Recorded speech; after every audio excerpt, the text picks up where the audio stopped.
La science moderne a découvert qu'à l'endroit où deux mers différentes se rencontrent, il existe une barrière qui les sépare. Cette barrière divise les deux mers de sorte que chacune a sa propre température, salinité et densité 1. Par exemple, l'eau de la mer Méditerranée est chaude, salée et moins dense que l'eau de l'océan Atlantique. Lorsque l'eau de mer Méditerranéenne pénètre dans l'Atlantique par le seuil de Gibraltar, elle se déplace sur plusieurs centaines de kilomètres dans l'Atlantique à une profondeur d'environ 1000 mètres, avec ses propres caractéristiques chaudes, salines et moins denses. L'eau de la Méditerranée se stabilise à cette profondeur 2, voire figure 1. Figure 1, l'eau de mer Méditerranéenne pénètre dans l'Atlantique par le seuil de Gibraltar avec ses propres caractéristiques chaudes, salines et moins denses, en raison de la barrière qui les sépare. Les températures sont exprimées en degrés Celsius, C degrés.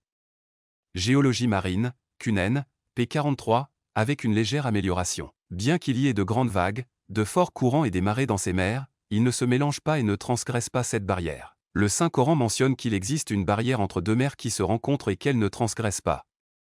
Dieu a dit, il a libéré les deux mers. Il a libéré les deux mers qui se rencontrent.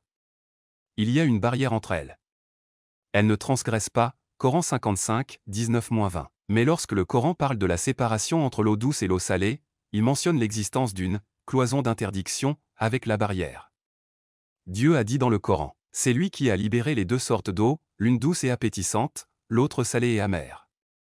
Et il a établi entre elles une barrière et une cloison d'interdiction.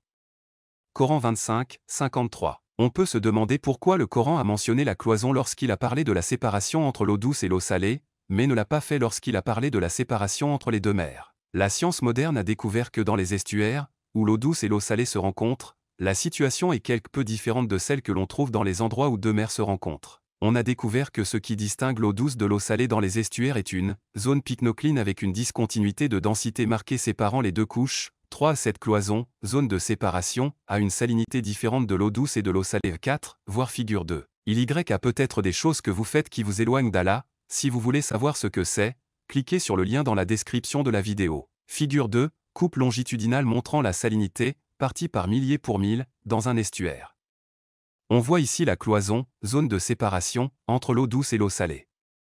Introductory Océanographie, Thurman, p. 301, avec une légère amélioration. Cette information n'a été découverte que récemment, à l'aide d'équipements perfectionnés permettant de mesurer la température, la salinité, la densité, la dissolubilité de l'oxygène, etc.